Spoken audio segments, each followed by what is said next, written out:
Hey guys, this is Metro Gamer 12 and welcome back to a new episode of Let's Play Super Metroid. This is number 2.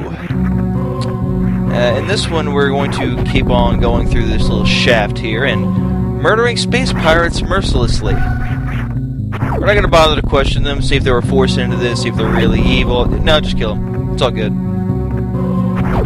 That's how all the cool kids do it. Okay, we will be going up here, but first off I want to show off a little something. That wall jump that I've been avoiding for a little bit now. This is actually a pretty good place to do it because you have two very vertical walls on your left and right with hardly any, hardly any obstacles in them. So, to wall jump, basically you have to be somersaulting like this. You have to be spinning in the air. You can't be doing a straight jump. But you have to be somersaulting, and whenever you get against a wall, you have to hit left and your jump button. And in contrast, if you're on the left wall, you have to hit right and your jump button. Here's the biggest thing that people seem to have trouble with. You do not press left and A immediately at the same time. You don't do it. What you do is you press it to where you're getting just against the wall. You press it where you're getting just away from the wall, and then you hit A. And just like a normal jump, you can just do a slight tap, or you can just hold A, sort of keep going upward. And you'll notice that whenever you're actually going slightly away from the wall, you get that tiny pose that stays there for a few more frames in the somersaulting animations. That means that you can wall jump right there in that pose. Because you'll see that if you freeze frames that are booted to be kind of against the wall. And basically that's how you wall jump, and you can do that in quick succession. You just gotta avoid any obstacles that kind of get in your way here. I actually prefer this method to a new method of jumping that we'll come across later in the game. And here's a little fun fact here. If you jump up, you won't be able to reach this. If you jump and morph into a ball, you won't be able to reach quite up there. But if you kneel down and then hold A to jump and go into morph ball, you'll be able to get over. So if you kneel down like this and then hit the A button to jump, you actually get a slight boost. I'm not even sure why that works, but hey, it does, so why not take advantage? Alright, we have a bunch of little creature things going around here, which again we'll just mercilessly kill because that's what all the cool kids are doing. These doors right here, they can be opened with 5 of your missiles. And be careful when shooting it, it's pretty easy to overshoot. Later on, you won't really care if you're overshooting or not. So, whatever. Bunch of little bug things up in here. Whatever. You got a big wad of energy right there. And, I was going to show it to you. Ah, darn it. I'll get to one eventually. Map time. Now this map station, just sit right next to it and kind of go into it and insert your gun/reader thing and you'll get this map. All the pink rooms are the ones that we visited so far, and all the non-pink, whatever that color may be, blue, purple, I don't really know, colorblind. Anyway, that's a place that we haven't been to. Wrecked ship that you'll see over there. It'll be quite a while before we get to that place. Especially Meridia down at the bottom right. That's another area. Right now we are in Criteria, as it says at the top middle there. Brinstar is right down there, and also to the bottom left. And you'll see here that giant shaft that we've been through. Technically down where we got the morph ball and the first pack of missiles, the first 2 packs of missiles, is also Brinstar. Well, anyway, we have that, and we'll be leaving now, because this gives us clues, this map. I can get one off this guy. I don't really care if he hurts me right now. And you'll see this giant wad of energy. That is worth 30 energy, as you'll see at the top left there. And more energy. That is a missile refill. It's the only thing in the game that will give you 2 of an ammunition. See, 7, then it goes to 9. Oh, that was a good aim, I must say. Head on back through. And over to the left here, we can actually roll under these blocks here. Fantastic. No. Gotta have something else. Either that, we can just, unmorph and crawl on there and just kind of punch the brake till it. No. We can't do that. They did not add that functionality to this game, sadly. Oh, you can actually access the save room right here. So if you do wish to save, go for it. Got a cool little sound effect and everything, sort of a rainbow flash going down that thing. Reminds me of a, what is it, zebra gum? I'm probably horribly remembering it. Whatever it was called. Anyway, we're moving up. By the way, if you're already full on all ammunition and energy as I am right now, killing things will give you nothing. By the way, these guys are called, I believe, gamers. And you'll see up here, these dudes. You can shoot them where they stand, but they'll still kind of fling their dying body parts at you. And if you run under them, they'll go kamikaze on you. Whatever. And you'll see that we can fit through this right here now. So why not go exploring a little bit? By the way, these dudes here are called rippers, and you cannot kill them as you are now. Not even with missiles. Emphasis on as you are now. And these guys you can just kind of run under and get to this right here. Walk up in here, and you'll see another item room, much like the last one, and you'll see this sort of flashing thing in a cage here. You now have the Morph ball bombs. See, it says to go and morph and then lay the bomb with the X button. Alright. That little path that we tried to go under earlier, we can not do that. What? Okay.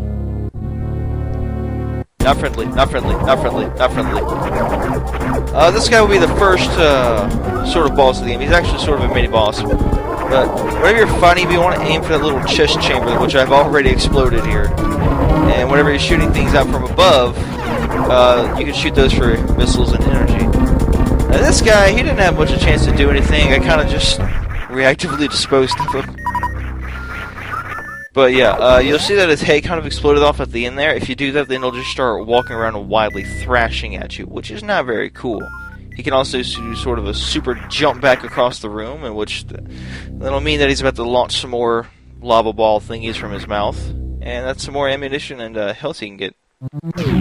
It is quite possible to die in that fight. Just make sure you don't. Moving on. Alright, now here's another little cool trick. You can go out through here. You know, just kind of lay bombs until you get to the end there. Or you can try and do a wall jump up here. If you don't have much practice with this, I wouldn't necessarily call this a good practice room. The shaft that we were in earlier is. But if you're able to do this part quickly enough, you can actually get a jump off the last sort of inner wall there and morph into a ball quickly enough to actually get out that way. If you've ever seen a speedrun, that's what all the speedrunners do. And it's actually a lot faster. There you go. Than having to wait for 4 bombs just to get through that right there. Well, anyway. Now, I'm going to show something here. It might sort of see what's breaking mind. Still running out here, you know, whatever. I'm already full on health and missiles, so, by the way, this ship right here, if you get in the middle and just hit down, sort of like an elevator, you can actually go through it. But I'm wanting to look at these blocks here. Remember them from earlier? Yep, they're bombable. But when you get over to here, you meet a green door. Never seen one of those before, and you can't really open it. So, we'll just have to get through these somewhere later. These up here, where might they go? Honestly, well, you'll see in just a second. That they go approximately nowhere. So, yeah. Anyway. Also, by the way, you'll see on the map, there's a lot of unexplored area in this main, surface of the game. We'll be coming back here for stuff. And it'll be good stuff. Anyway, let's head back over to the left. And I know it may have looked like I'm wasting a lot of time so far. I've barely actually gone anywhere and done anything in 9.5 minutes of this. But this is actually the long and technical run, as I was talking about, and the super fast one will be done in just a few short episodes after this one is complete. Now we could go through there in those bombable blocks, or we could go right back down here to take a little quick pickup. Booyah!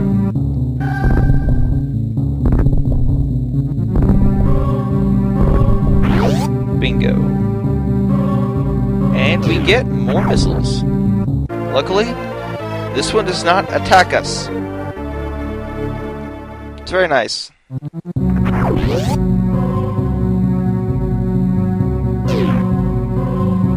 Alright, also if you hold bomb here and just keep holding right, you have secret passageway. You just kind of fall on through there. There's a really cool thing on the side of the level designers, how most people just kind of hold right there. If you don't hold right, well, you don't find it, too bad. But if you do, you get a little secret. Tiny little secret, and it kind of nudges you to, maybe I'll try some other stuff while I'm doing this game. Anyway, we can now break through this wall here. Continue onward.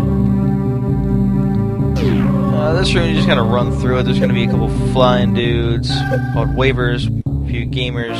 Oh, what?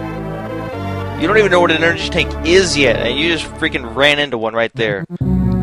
Basically, these give you 100 units of energy more, and it'll also, if you're looking at the top left and you see the 89 energy, press your button to get out of it, it'll actually refill your energy completely. I just hit another waiver that docked me down another 10. That is true for all energy tanks in the game, but there's a special kind of tank that we'll come across later that does not have the same effect. These guys, you're going to want to shoot with missiles, because if you shoot with normal shots, well, nothing's going to happen. And if you let it sit there long enough, they will shoot you. So just kind of shoot them first. It's only right. Let me grab some energy here. Pink door. Now, we could continue through here, or, well, we have enough missiles. Why not? And also, you'll notice that it is not at the map at the top right there. So, let's see what's happening. Complete music change. All this kind of fog going through here. Kind of damaged, kind of rickety pathway. And these sort of lights here. It's almost like a coal mine or something.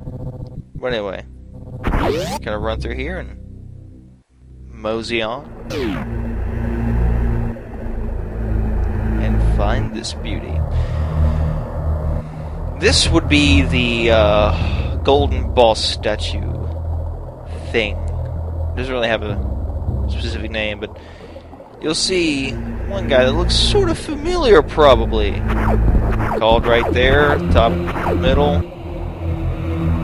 And, by the way, I guess this is sort of a hint toward you suck at moving in water. And this is the boss statue. You'll find each of these four to be very, very familiar as we come across them. You'll see how all their eyes are glowing. And also, whenever he came in, that this gray door was completely shut off and couldn't get out until, after a few seconds, it actually let us out. This will be about your main gauge on where you are in the game. This right here. So, with that all told, let's move on. And make sure you get the very creepy sound. This one. Oop, jumped too early. Now they've been sufficiently freaked out. Let me see if I can get some more off this guy. Ha! Missiles. Alright, let's go. I really got nothing out of that except for a single missile. Now, these gray gamers here cannot be touched by anything you have, and I'm going to tell you that, well, they pretty much can't be touched unless you have a certain thing later in the game. These guys right here, basically, you can shoot them, they'll kind of vibrate the area, and it'll send these little flea-looking dudes. Basically, this is a freebie item thing, but you can be hurt by these guys if they do manage to hit you. Not by much, but still, it's there. Also, it is one of the items of the game where you can actually pull what's called a cargo ball. And that, basically, is whenever you're in the air, and you press the morph button just as you're passing through it. And it'll do that, you'll kind of flash a little bit. It's as if you got hurt, but you didn't. And that allows you to actually phase through the platform, sort of. That'll be useful as a speed trick much, much later in the game. But just sort of a kind of neat little glitch to show you off there.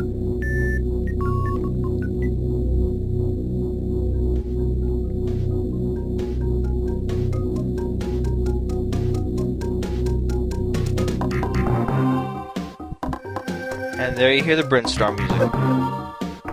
Very, It's popularly known, and by the way, these guys take 2 shots to kill here. But they just never did anything with this in the later games, but whatever. Alright, I'm going to kind of stop here because we're going to do some things with these 2 doors right here, but I'm about at the 15-minute mark, so I'm just going to kind of cut it off here. Hope you enjoyed this one, and stick around for Let's Play Super Metroid episode number 3. The link's at the bottom right there, and continue on.